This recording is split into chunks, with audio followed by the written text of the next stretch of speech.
Good morning. Good morning. Yeah, welcome. My name is Ramaya Krishnan. I'm the Dean of the Heinz College of Information Systems and Public Policy here at Carnegie Mellon. And it's my honor and privilege to welcome all of you to Carnegie Mellon on a nice and sunny day. And let me first begin by extending a warm welcome to the United States Secretary of Transportation, Secretary Pete Buttigieg, who will be here shortly. And I also want to welcome all of you to CMU and thank you for joining us for this town hall event and Q&A with the Secretary. We greatly appreciate your willingness to engage with the Secretary and our students and faculty who are here today. I also want to welcome our invited guests, students with the Safety21 Center, faculty, and community partners. I'd like to recognize the Carnegie Mellon trustees and members of the university leadership who are here today as well. Last July, Carnegie Mellon was proud to launch the Safety21 U.S. Department of Transportation National University Transportation Center, the fourth U.S. DOT-sponsored transportation center. This has been a very significant effort by the university, and CMU has led these efforts over these years. And Safety21 is another example of the important work that we are doing at the nexus of technology and society. So each Safety21 project involves collaborations with deployment and equity partners from state and local government, as well as the not-for-profit sector. The resulting research and other outcomes from these collaborations help the US DOT achieve its strategic goals of promoting safety and innovation. Our long-time collaborations with the Hillman Family Foundation has been a really important part of CMU's transportation efforts, right from the get-go. And as has our partnership with the Regional Industrial Development Corporation, RIDC, which is enabling PennSTART, the $22 million Pennsylvania Safety Training Center and Research Track in Westmoreland County. So thank you for working with us in this effort to promote safety, equity, and the environment at a time of rapid development in the transportation sector. Now, let me welcome and recognize Professor Raj Kumar, Director of the Safety21 Center and a Professor of Electrical and Computer Engineering here at CMU. Raj was just named to the Transforming Transportation Advisory Committee to provide recommendations to the US DOT about plans and approaches for transforming the transportation landscape. He and Secretary Buttigieg will take the stage momentarily for a discussion and Q&A with our students. Is Raj back here? So let me take a moment to introduce Secretary Buttigieg. Secretary Pete Buttigieg was sworn in as the nation's 19th Secretary of Transportation on February the 3rd, 2021. In that time, he has supported the development, passage, and delivery of President Biden's groundbreaking bipartisan infrastructure law, and he's focused on interventions to strengthen American supply chains, launched a comprehensive national roadway safety strategy, and awarded billions of dollars to enhance transportation projects across the country, including right here in Pittsburgh. So thank you, Secretary Buttigieg, for your leadership in working to ensure America's competitive edge in transportation technologies and providing the training necessary to build the transportation workforce of the future.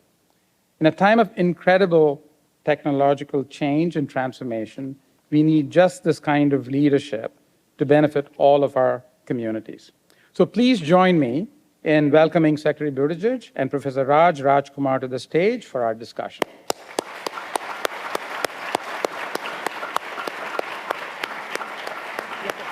Thank you.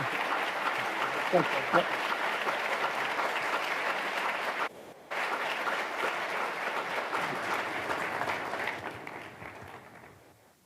Good morning, everyone. It's my pleasure to have Secretary Buttigieg here visiting CMU and Pittsburgh. Thanks for joining us. So, Secretary Buttigieg, would you like to say a few words? Great, yeah, thank you, first of all, for joining. Thank you to our hosts here at Carnegie Mellon. I've really been looking forward to being able to do this. Let me just take 3 or 4 minutes to explain why, and then we'll jump right into the discussion, because mainly I want to be here to soak up some insights and wisdom from all of you. We realized I'd have a chance to come here because we're making an announcement this week about bringing $142 million to fix I-376.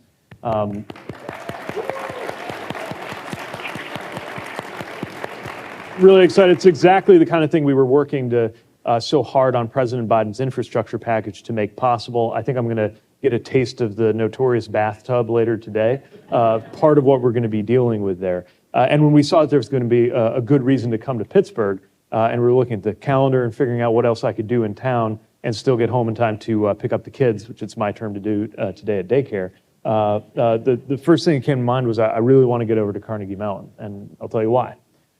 First of all, this institution is hosting the lead of the consortium that is doing critically important safety research work. And that is something that I hope we'll be able to explore right now because it's the main reason my department exists, and we believe your insights will help us to save lives. But it's also more broadly that I think this is a place that really gets the relationship between cool, interesting ideas and technologies and the why of it all. This is a place, as I tried to style my own hometown of South Bend as when I was mayor and I was often in touch with my counterpart, Bill Peduto, who's here, who's now joined your ranks, about how to do this right, is to be a place where talent meets purpose. Because the truth is the reason why transportation technologies, any technologies matter isn't that they're cool, although most of us, I think, are nerds who just think they're intrinsically cool. But it's the why of it and how they make us safer or how they help address issues like equity and climate and some of the other searing issues of our time. And I know that you're very dialed in on that, and I want to get smarter and better at it here, just as I got smarter and better at how to be a mayor, based partly on the work that was going on at Metro 21 and other efforts right here at CMU back when I wore that hat. So that's why I'm here. That's why I'm really excited to be with you. Thanks again for having me, and I'm looking forward to the discussion. Thank you, Secretary Buttigieg. Let's start with something basic.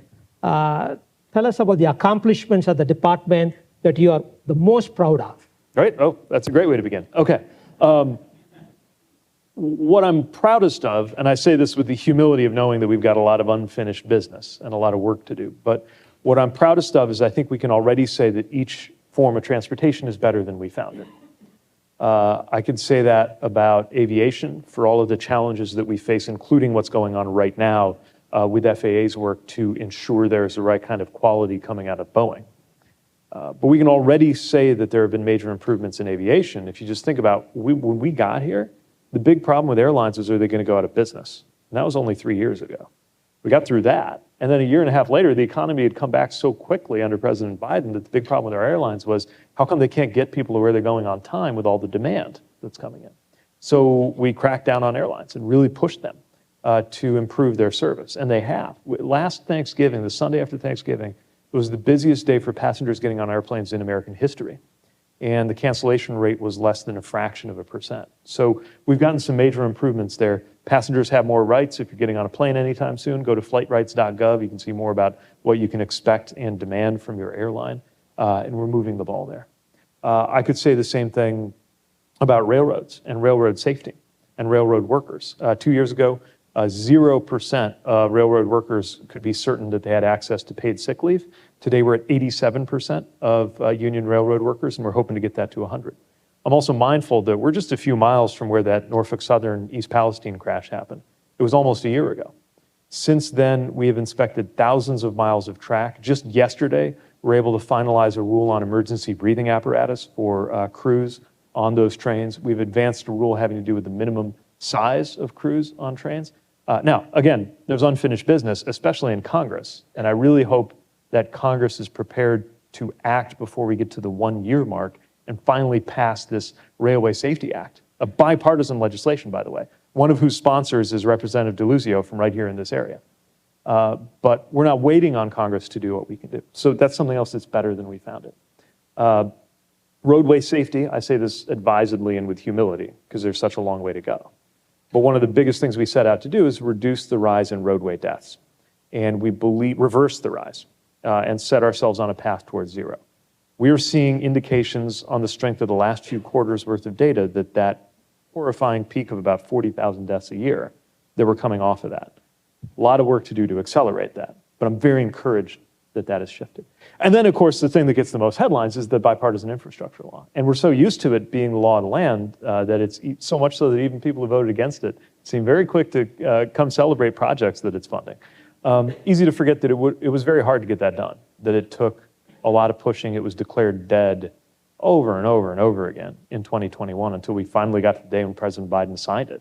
And that was a good day. But I knew on that day that our work was just beginning. And I'm proud now of the projects that we funded, mindful of everything we got to do to actually get them done. So I'm thrilled with what we've been able to do with 3 years, but we know the daunting scope of the work ahead. Thank you. Secretary Buttigieg really wants to have an interaction with the students in the audience. So let me start off with a student, Wesley Mon, who's the Equity and Diversity in Transportation Fellow on campus. Wesley, tell us a little bit about what you work on, and I believe you have a question for the Secretary. Yeah, I assist with the biweekly Smart Safety Connection series, which just gives a space to share recent research and technology in the transportation space. And I'm assisting with community engagement on an NSF-funded project deploying fiber optic hazard sensing for geologic hazards in Pittsburgh. But my question is, as the first openly gay cabinet secretary, how has your identity shaped your professional journey, and what advice do you have for aspiring public policy professionals in the LGBTQ+ community? Well, thanks for the question. I'm very mindful of what it means to have that distinction, and it bears mention that not only did I join the military not that long ago, I mean about 15 years ago, at a time when it was the policy of my country to fire me for who I was if that were to come out. But it actually hasn't been that long since you couldn't work in the federal government at all, like as a geographer, let alone a soldier, let alone a cabinet secretary, if it was known that you were gay. In the 50s, tons of good, talented public servants were pushed out in an episode that is not as well known as the Red Scare of McCarthyism, but is known as the Lavender Scare, and whose history is coming to be better known. So I'm mindful of all the people who didn't get to serve or didn't get to have their talents applied to public service just because of who they are. And I try to square that very kind of weighty, historic set of issues with the fact that to me, it's a very everyday thing of just the simple fact that I'm in a marriage, happens to be to a guy who's a wonderful husband, who is very much expecting me to be home in time to pick up the kids today. And it's so, in some ways, probably the least unusual. The closest thing to normal in my life is my marriage. It just happens to be to a dude. And so I try to balance those two things. And I try to bear that in mind as I look at all of the other patterns of exclusion. Even if I don't have any lived experience, I don't have any lived experience that would give me any personal insight on what it's like to be driving while black. I don't have any personal experience of what it's like to negotiate our aviation system or our subway systems as a wheelchair user. I don't have any personal experience with what it's like to wonder if, well, I have a little bit, but not like most environmental justice communities, how transportation, would affect the air quality in my neighborhood, right? Not the way that kids with asthma in the area of some of our biggest ports are dealing with it, overwhelmingly black and brown kids, right? And so I know that all of these, seemingly vanilla kind of nuts and bolts questions we deal with in transportation actually have a lot of moral weight to them that has to do with inclusion, which is why I applaud the work you're doing on community engagement, because we hear about community engagement like it's some kind of frill sometimes, this extra ornamental thing on top of the real work, which is to get out there and, turn a spade and build the thing. But how you build the thing really matters. Who it helps, who it hurts. getting that right is everything, because people's lives, not just their transportation lives, but their whole lives, go better or go worse, depending on whether their voices were heard. And we know we got to get it better than we got it in the 50s and 60s. I'm shocked by how controversial it was when I made reference to the simple fact that a lot of black neighborhoods got wiped out by the way highways were built. And I didn't bring that up because I want everybody to feel bad about it. I brought it up because we can do something about it, because we have funding to do something about it with. I mean, the Hill District right here in Pittsburgh is one of thousands of examples around the country. And we can do something about that. So that's I guess, how it all adds up for me. And I appreciate the question.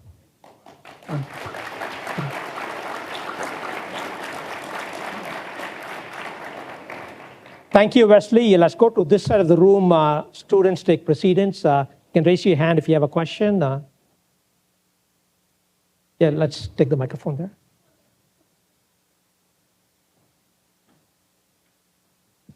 My name is Carrie Gandy. I study the social equity of bridge maintenance in the United States. I'm wondering, as you promote equity throughout the department or any of your other strategic objectives, has that caused a culture change or paradigm shift or required one? And how have you led such a large organization through something like that? Thanks. Thanks for your work. Sorry, can I get a little bit more of a gloss on your work? I'm just interested to know what it means to examine equity in bridge maintenance.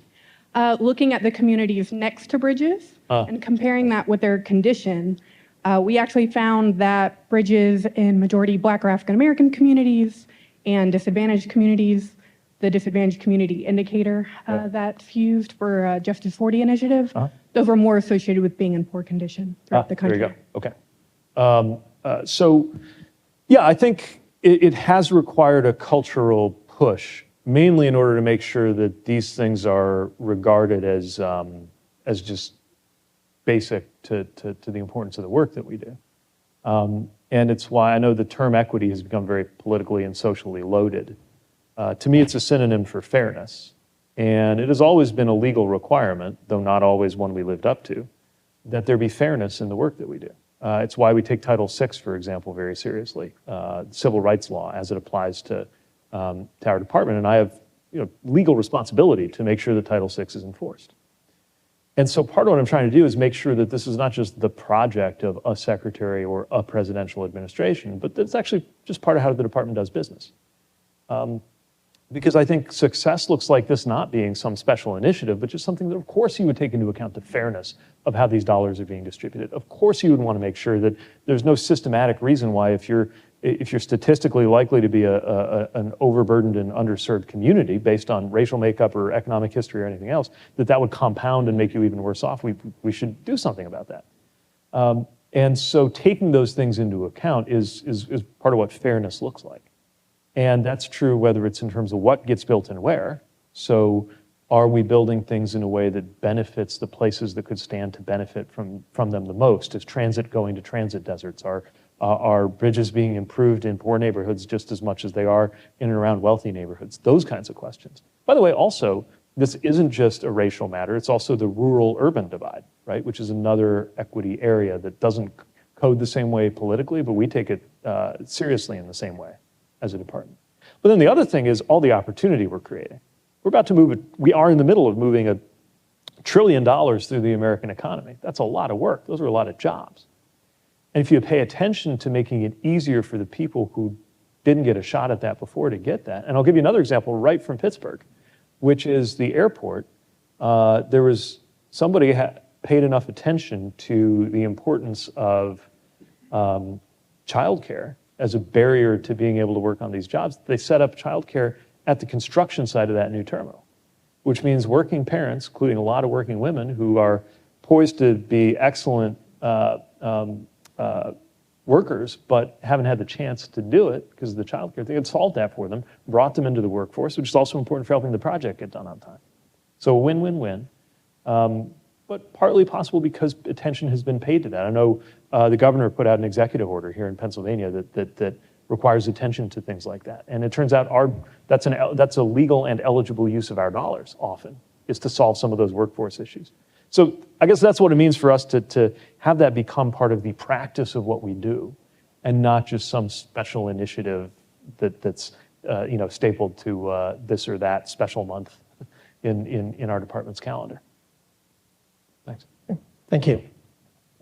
Let's go back to a student working with Safety21, our National University Transportation Center on Safety, sponsored by the US DOT. Let's go to Lindsay Graff.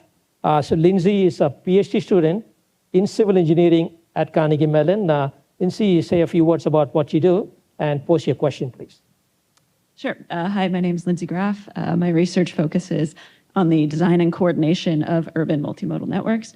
Prior to my PhD, I worked for Delta Airlines in the revenue management department. So my question actually pertains to aviation safety, which is something that you mentioned a few minutes ago. So it was recently claimed by a US senator that the FAA's oversight procedures are insufficient in ensuring that Boeing's planes are up to standard. So I was wondering what steps are being taken by the FAA to maintain a proper regulatory environment despite intense lobbying pressure by Boeing and other companies.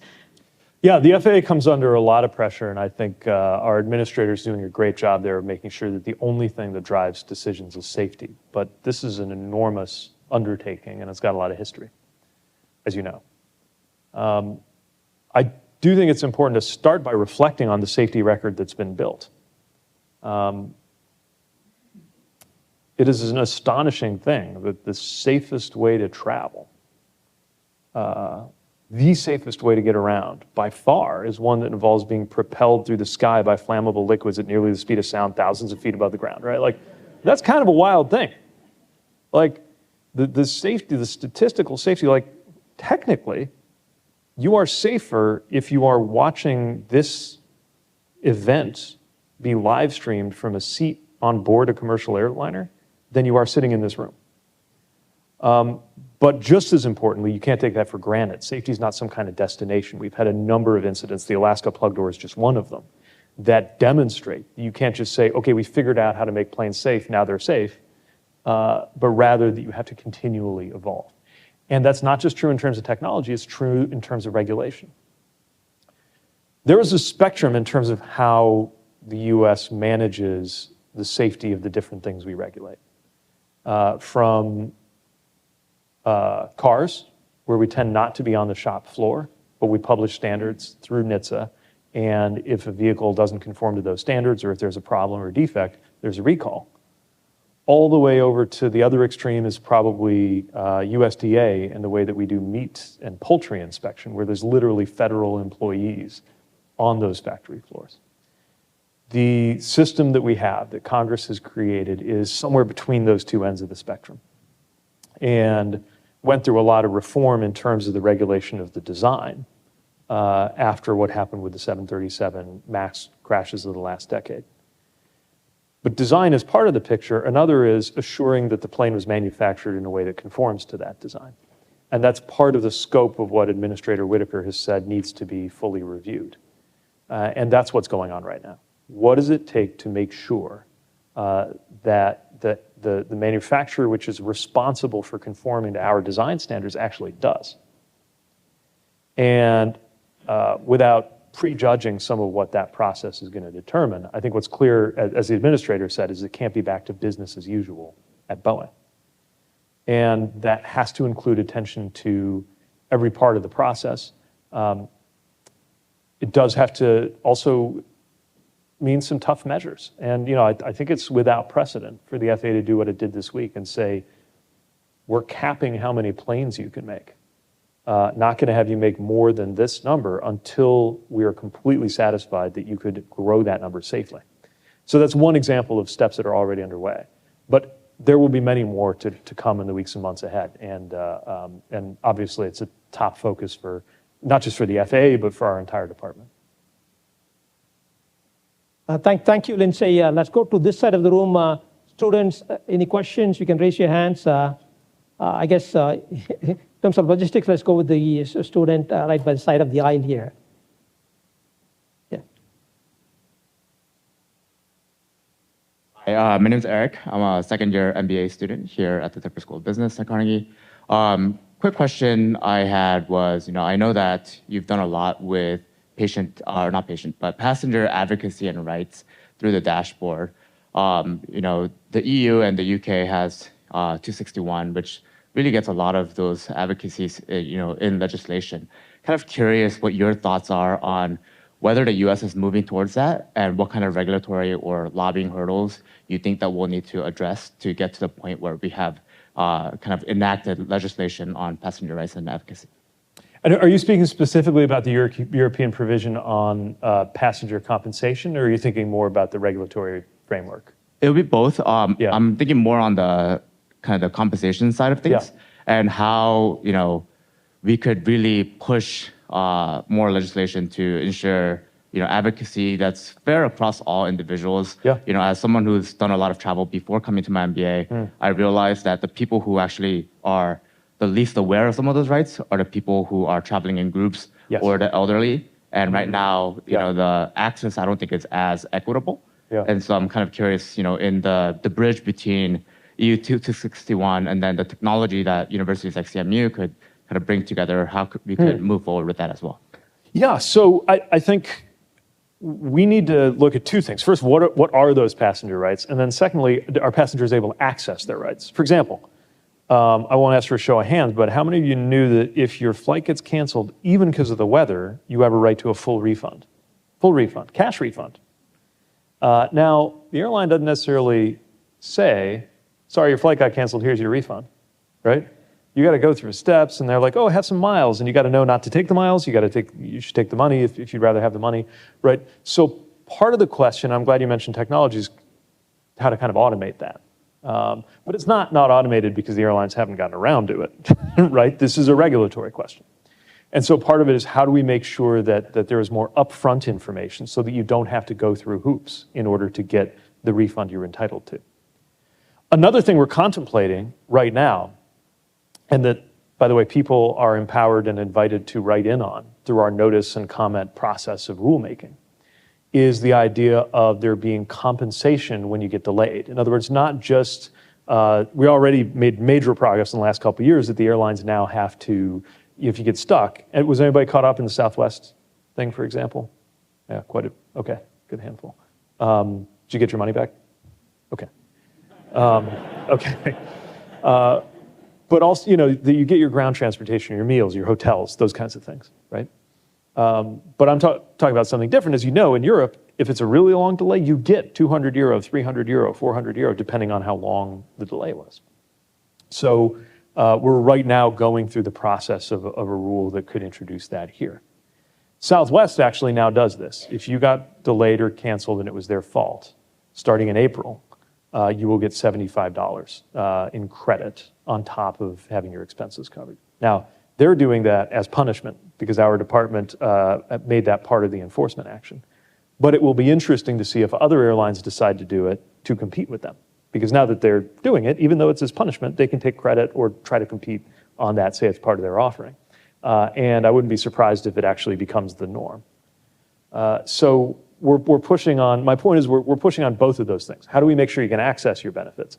And then how do we make sure you get more benefits in the first place? I think our style of doing it will always be different from the EU. But what's interesting about the US regulatory context is you really have two things that happen in parallel. Stuff we can do with our existing legal authority and are doing, and then things Congress could do. So for example, that compensation thing, we're working on it, but it's a long process to get a federal regulation done. Congress could just do it. I'm not necessarily saying they should take that out of our hands, but then again, we wouldn't mind if they enacted that more quickly than we can. Kind of like I'm trying to do on the railway safety front, where yes, we're doing what we can, but Congress should also act. So I think a lot of times a both and approach is actually appropriate here. And in the meantime, we know that transparency is huge. Of all of the tools we have, and the most powerful would be considered to be enforcement and rulemaking. But actually the swiftest acting one was transparency. So we came up with this dashboard. This is when we were having that awful summer, everybody was getting canceled. I had a meeting with all of the CEOs to talk about how the flights were getting canceled, and the next day my flight was canceled. And so among other ideas that came up in the department, one of them was, okay, let's just put together a website letting everybody know what they can demand, because if it's in your customer service plan, we can actually go back and enforce it. But nobody knew what was in the customer service plan because it was some PDF, that was impossible to find on the website. So somebody had this bright idea of doing the website with the green checks and the red X's. This is flightrights.gov. And I wrote a letter to the airlines and said, hey, we're going to put all this information up in a couple of weeks. You might want to update your customer service plans before we put that information out there. And they did. It was the most incredible. I've never seen something go that fast on a nationwide basis. So when we do something like that, when we do something like the Airline Passengers with Disabilities Bill of Rights, now again, that's a restatement of the rules that already exist. It's separate from what we're doing to expand those rights. But sometimes just having that information, and I love the point that you made about seniors or people in groups being sometimes maybe disempowered, even though, proportionally they're the ones who had the most at stake. It's one thing to be a frequent flyer who's always traveling. It's another, like, you saved up for years so you could finally go on this big trip, and then something bad happened and you're out some of that money. So you've got me now interested in how we make sure those groups in particular benefit from that information. It's a really good point. Thanks. Thank you. Let's come back to the front of the audience here. We have Jordan Thompson, who's the Economic Development and Policy Intern at the Regional Industrial Development Corporation of Southwestern Pennsylvania. RIDC, as it is called, is a local nonprofit which owns and manages substantial real estate to basically create economic development zones, create jobs and such. We have a couple of representatives right in the front row here. So Jordan, tell us about what you work on. The question to the secretary. Okay, so I'm working on the PennStart project, which is like a closed loop research facility that works to advance autonomous vehicle innovation, and like safety standards.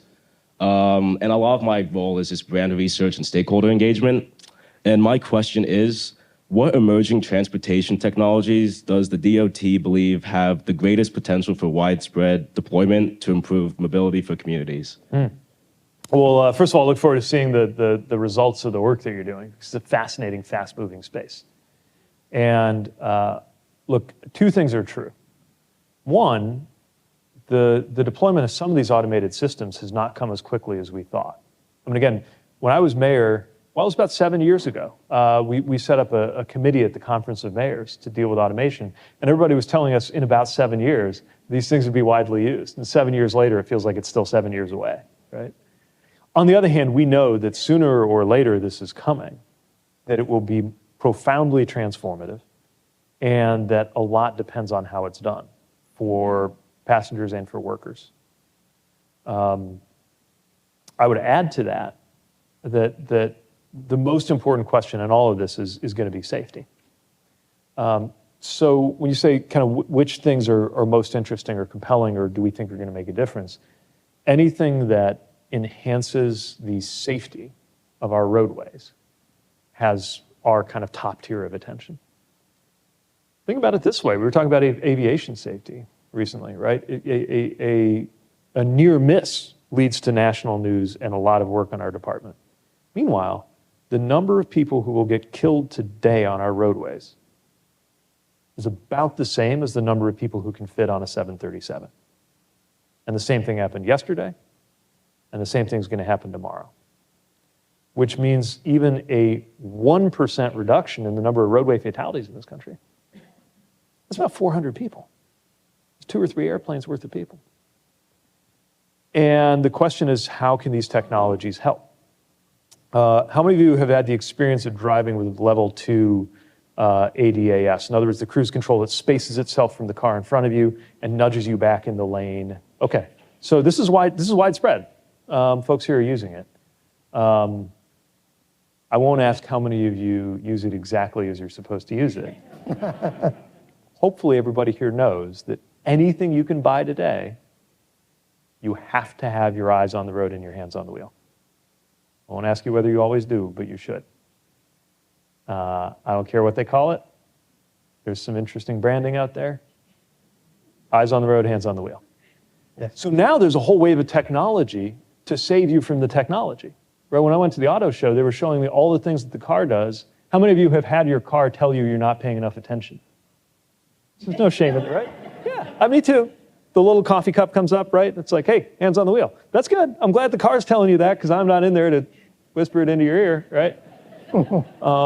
But it shows you how complicated this journey is, right? In theory, we're getting to a nirvana on the other end where we end the murderous track record of human drivers and save tens of thousands of lives a year. But right at the level we're in, it's like medieval medicine. Like we're just barely making sure the treatment is worse than what it's treating, right? Getting to the next level of that, that's what's exciting to me.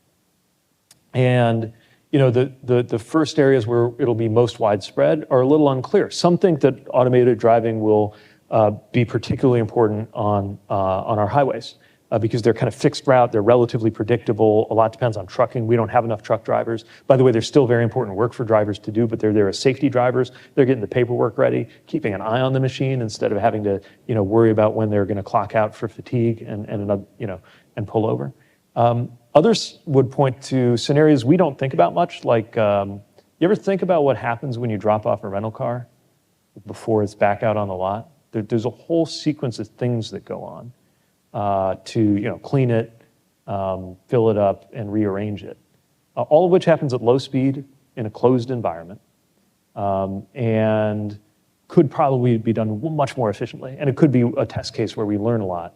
I'm curious about what you describe as the closed loop that you work on. What I'm talking about here, I guess, is a semi-closed loop. But some of those use cases might emerge long before you and I get in a pod and read the newspaper while it drives us to wherever we're going, right? But that's the bottom line. That's the thing I'm most excited about, is saving lives. As a former mayor, the thing I'm second most excited about, land use. And I see heads nodding, so maybe there's enough planning-oriented people here to know what I'm getting at. The amount of our country that is dedicated to surface parking that wouldn't have to be if we had more kind of mobility as a service, which gets easier with some of these automated systems, right? If the car just wakes up, maybe it's out in the county somewhere, and it wakes up and it comes gets you, instead of having to be in a parking space that has to be paved. And as every mayor knows, that means it has to be plowed, and you have to deal with the water that runs off of it and goes into your stormwater system. Like that adds up massively across the country. And then there's a million other cool things going on, right? But I approach that question of what technologies are most compelling with a lot of humility, because we're actually pretty bad at guessing what's going to matter most. And I'll give you an example of that. Right now we got eVTOLs and flying cars and drones and ADAS, all this stuff, right? The most important transportation technology of the last decade turned out to be the smartphone. It's not even a vehicle. And yet it changed everything from how you board an airplane to how you navigate when you're driving somewhere. So we're not great at always predicting that, but that's why I love hanging out with you all, because you're cooking up the things that will surprise us. And then our job is not necessarily to create those things, although we do fund a lot of the work that you do on that.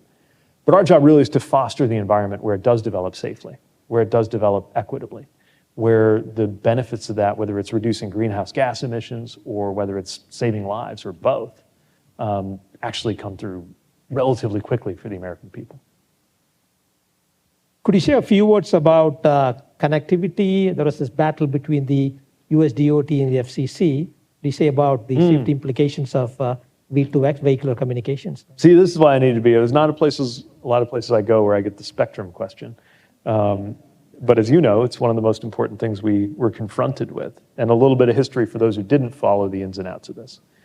About 2 years ago, we were confronted with a bit of an emergency when it became clear that I should mention the previous administration, the telecommunications regulators who authorized the construction of a lot of high-power 5G antennas had not really fully coordinated with the aviation regulators, meaning us, who were concerned about whether that might interfere with radio altimeters, which are very important if you happen to be landing a plane. With the result that at one point it looked like those antennas would go on and huge portions of the US aviation fleet would not be able to fly at a proportion that would have made anything that we went through in the last 3 years look like nothing. It would have been incredibly disruptive. And thankfully, we were able to set up a dialogue with the companies, and especially Verizon and AT&T, in which they agreed to wait until work and testing could be done to make sure this was completely safely compatible with takeoff and landing. But I think that was a wake-up call for there were some immediate administrative questions we needed to tackle about how the telecom side and the FAA and transportation side talk to each other. but also the technical questions that are emerging now, because that's just the beginning. The spectrum that is going to be needed for vehicles to talk to each other, especially if we go into a high automation future, right? Where right now, because we're used to, in a human-driven car, all the intelligence is on board the car because it's in the human. In a automated environment, not all of the intelligence needs to be in the vehicle. In fact, you could argue more of it should be not on the vehicle than on the vehicle, kind of like with a drone. But for that to happen, the vehicle and the road have to talk to each other. And for that to happen, you need the spectrum. Deconflicting that spectrum is going to be incredibly important. And some of that's a technical problem for you all to work on. Some of it's a public administration problem for us to work on. Like all of a sudden, the NTIA, the FAA, and the FCC, which maybe are not parts of the government that always get up in the morning thinking about each other's problems, need to do a better job of doing that. Yep. Let's go to a question from Jason Gomes. He studies biotechnology at the Community College of Allegheny County being the county that we are located in. So he's actually, so the Community College of Allegheny County is a member of our Safety21 Transportation Center. Right. Jason, introduce yourself.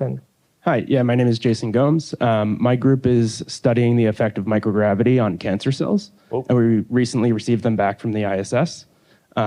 There's some early indications that it actually increases proliferation, but we're still doing analysis on that. So my question is that you're quoted as stating that Pittsburgh will play a key role in advancements like electric vehicles because of its industrialism history. But there are groups that view Pittsburgh as a space hub and the surrounding areas. So what do you see as the contributions that the space industry will make, and how will Pittsburgh play a part? Yeah, what a great question. Side note, I've gotten to know Mark Kelly pretty well. If you've ever had trouble holding it down at a dinner party, imagine when the person sitting next to you at any given moment can just go straight to astronaut stories and talk about what it's like to land a space shuttle. It's a nice way to break out of the usual Senate topics of conversation. Look, I think space is going to be a huge part of the story, and that's especially true when it comes to commercial space travel. Our department's responsible for licensing that through the FAA. And I think you could say that early on it was a bit like the early internet. Nobody was quite sure what to do with it, and it was a comparatively hands-off approach. Now it happens often enough that we have to worry about questions ranging from what level of safety is appropriate for the passenger side of that, to how do you deconflict the airspace when this stuff has launch windows that could impact commercial flights, to space debris and everything that goes with that. So from the regulatory side, we're contending with an exponential growth in launches. From the macroeconomic side, I think that the opportunity here is enormous. And maybe it's because I'm a child of the industrial Midwest. And so, being from a place that was all about making cars. The South Bend, my hometown, had a trajectory much like Pittsburgh's, except that our bust came 20 years earlier. For us, it wasn't the loss of the steel jobs in the 80s. It was when the Studebaker car company stopped making Studebakers in 1963. But though our bust came sooner, our recovery came later. It took us longer to figure out some of the things you all figured out here, how to turn and face your river, treat it as an asset, not just a conveyor belt, how to use the eds and meds kind of economy to kickstart something. And then I think what this region is still working on, which is how to relate that to the industrial tradition. Because you could argue that the auto tech or steel tech of 100 years ago is kind of equivalent to the space tech of now in terms of what it means and how cutting edge it is and what it means to have an advantage on it. With one important variation, which is I think 100 years ago was much more certain that the US was going to be leading the way. And now it's much more competitive with other countries. And so what I'm building up to is the belief that I don't know exactly what this will mean for Allegheny County or for this region. But I think the job creation potential is colossal. And I think what we have to do is make sure that that these developments are kept safe enough that they don't come to a halt because something very bad happened, without constricting or restraining the innovation that's going to be needed for them to flourish. Because we're not going to figure out, sitting in the DOT headquarters, what the most important applications of some of this space technology are. But we need to create the environment where you all can find them, right? Whether it's the medical applications you happen to be researching or any of the other things that are possible. So yes, bottom line, yes, I'm a big believer in what that means for this part of the country, for my native industrial Midwest, for U.S. competitiveness generally. And when I'm on the Space Council meetings that are chaired by the Vice President, it's on all of our minds. And the truth is, for all the amazing history that the U.S. has with our own space program, we're really just getting our arms around what a world of widespread commercial space use actually amounts to. Thank you. Let's take a student question from this side. I guess let's take the student right in front of the microphone in the interest of time. Hi, Secretary Buttigieg. My name is Connor Thompson. I'm an undergraduate student at the Tepper School of Business here. And my question is on a major story in the news this week, JetBlue's blocked acquisition of Spirit Airlines. I know one of the major arguments is that it would have created a sort of a fifth major airline in the United States. What are your thoughts on that arguments, and how do you think this decision spells for Alaskan Airlines takeover of Hawaiian that's supposed to go through later this year? Yeah. So I think it was not well known that our department had responsibilities on competition policy alongside the DOJ. But we do. We just kind of slept on them for the last 30 or 40 years. And that's too bad, because the pattern in the U.S. aviation sector has been consolidation. I've been reading a history of airline deregulation as part of a new book by Ganesh Sitaraman, who's an old friend who's researched this very deeply. And he unearthed an interesting set of claims that were made at the time of deregulation in the 70s and 80s. One of which was that we would have up to 200 competitive airlines operating by the year 2000 efficiently in the US. Obviously, the tendency was very different. And if you're in business school, you understand some of the reasons why.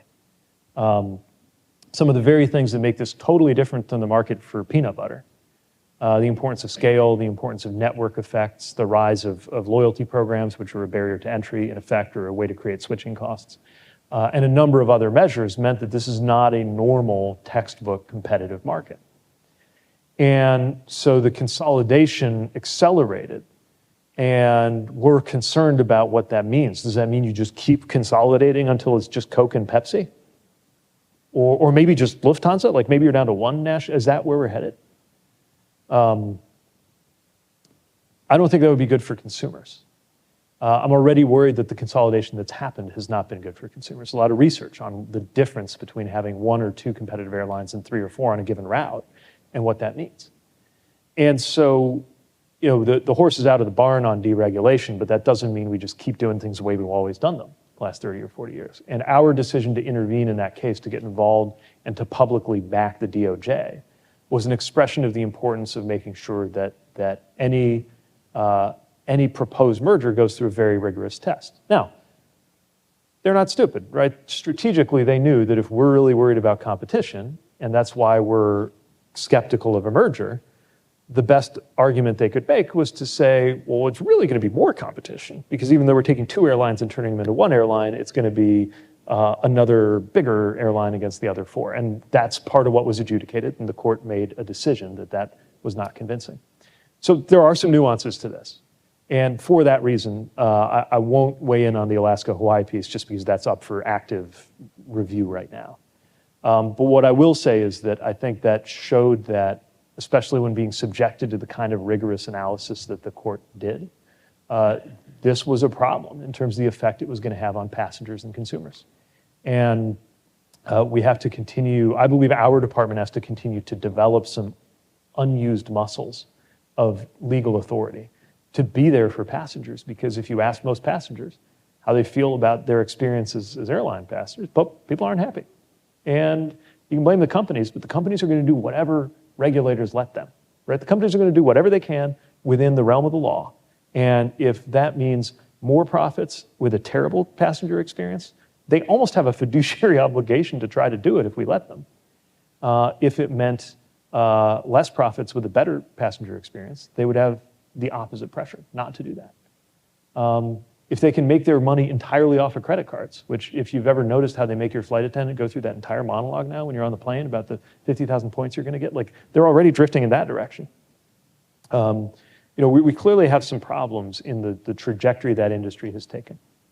And while, I'll just give you one, not to go on and on about this, but one way you can feel it is Pittsburgh, which is cleverly redesigning its airport that was built to be a hub for the US Air model, where 80% of your traffic was just passing through, and reconfigure it for the future where 90% of your traffic is actually origin or destination to Pittsburgh.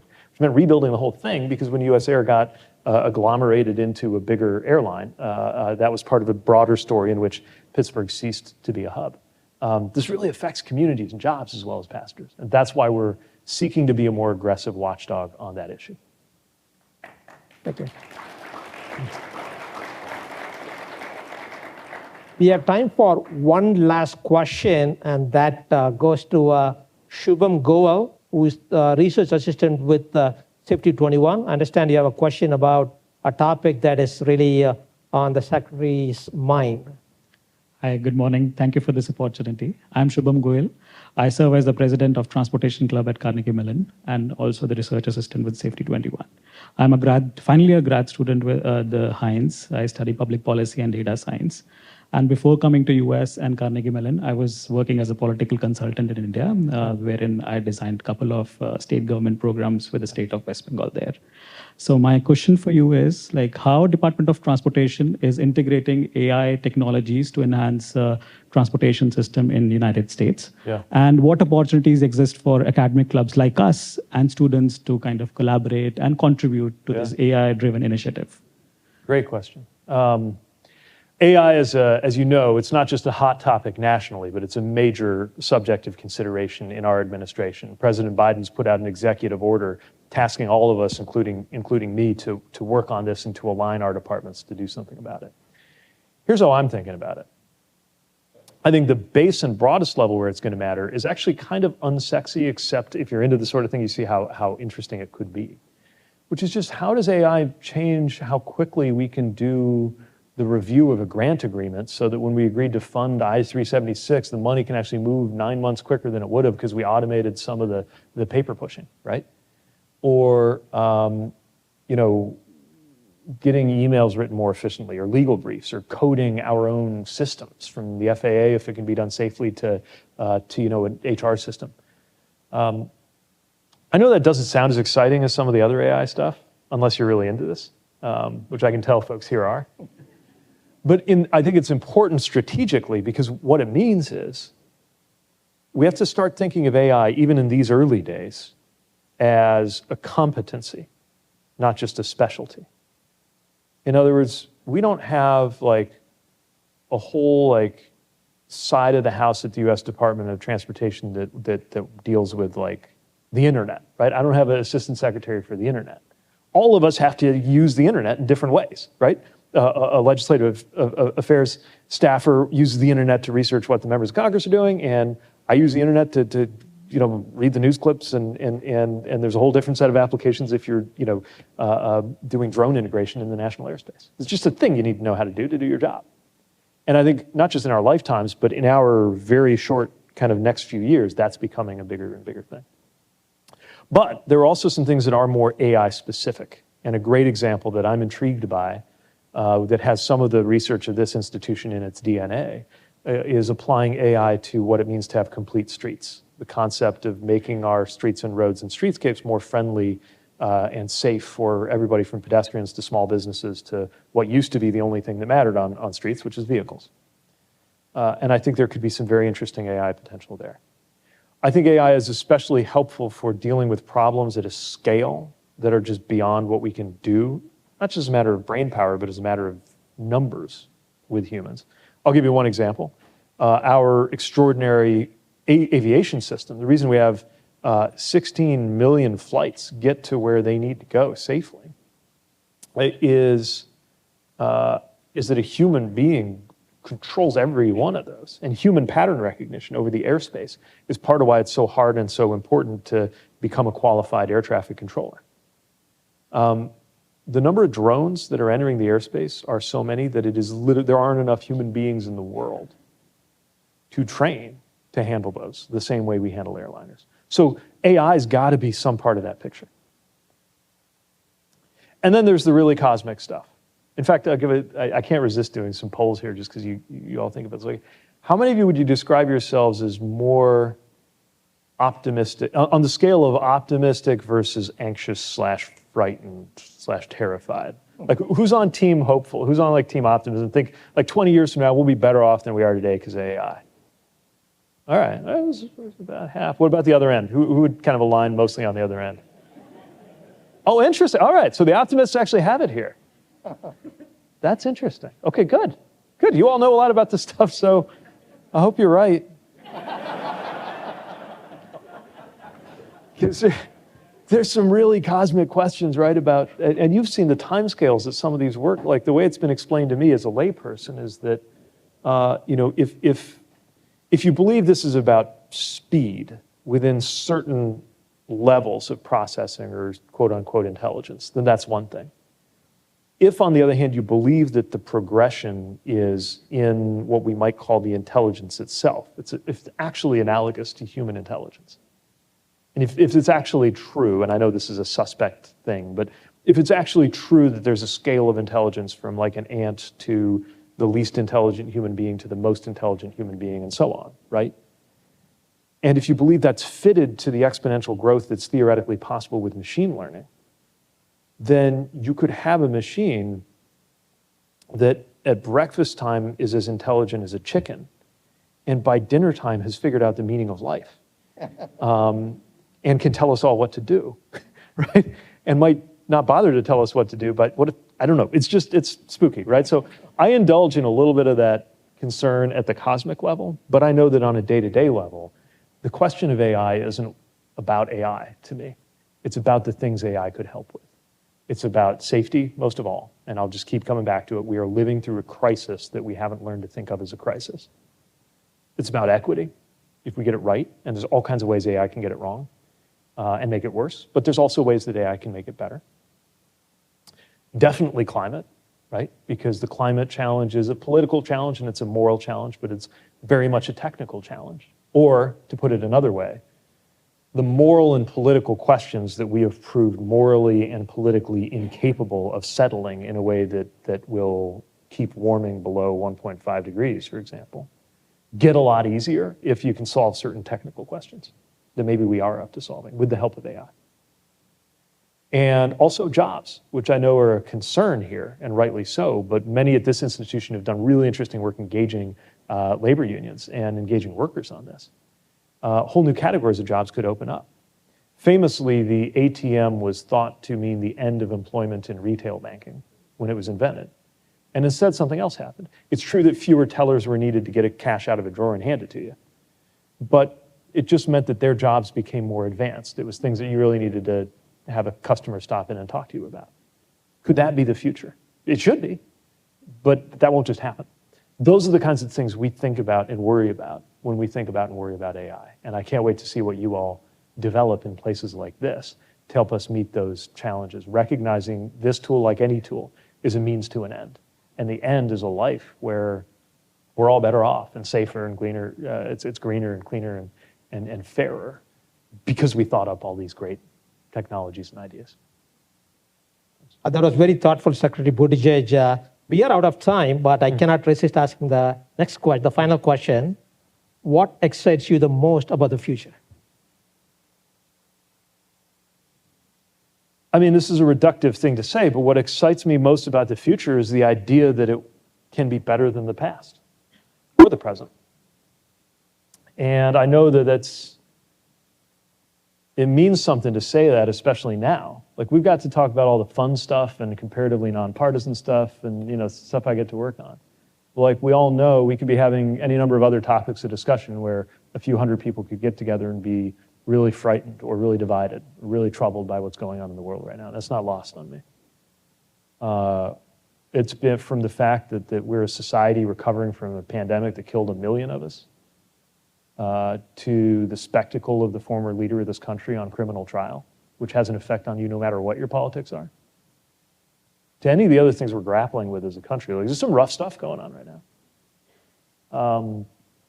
But we also have some incredible stuff going on right now. And it's not just the administration accomplishments that it's very much my job to remind everybody of in terms of the job creation and the growth in personal income and the reductions we've seen in racial wealth gaps even, and all kinds of other things that are happening, manufacturing jobs coming back onto American soil. The big bridge the president was at yesterday announcing that it's getting done.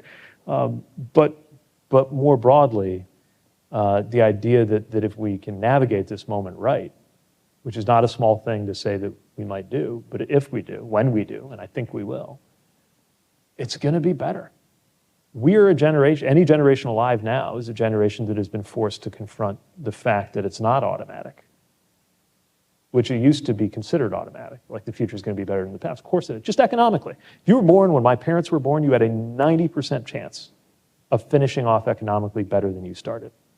If you were born the year I was born, you had a 50% chance, it's a coin flip, whether you're going to be better off or not. So that question, I know, this idea of the future, the sense of progress, it's contingent now, it's uncertain, it's not something we take for granted. But it's still there.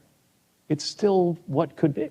And whether it's the most kind of challenging political fight or the most arcane technical transportation thing that I get to touch, all of that's part of that. And the idea that by the time, and my eyes used to glaze over when politicians talk about their kids, but now I'm a dad, and that's how I am too. Like, by the time my kids, who are now, they're twins, they're 2.5-year-old, by the time they're old enough to be like, hey, Papa, what were you doing in the 2020s? Like, when all this stuff was going on, like, what did you do to make it better? That I could be like, yeah, we did. We got all this stuff right. And that's why, like, you know, you think about car crash deaths the way I think about, you know, dysentery as like something that doesn't really happen that much in our society anymore. And that's why, like, you're not worried about climate change the way we had to worry about climate change. And that's why, you know, you were in a democracy that's getting more democratic and not less. Like, we figured all this out on our watch, and we're handing it to you in better shape than we found it. I believe in that possibility. I work every day on that possibility. You all, whether it's in your civic activism and advocacy and involvement or in your research interests, are contributing to that. And that's what fills my sails.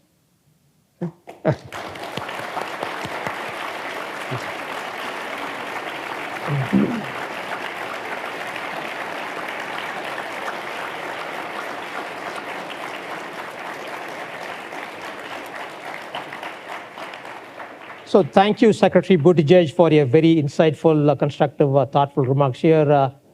We are overjoyed to have had you here. So let's thank the Secretary again. Thanks for coming. Thanks again so much. Really appreciate it. Thank you.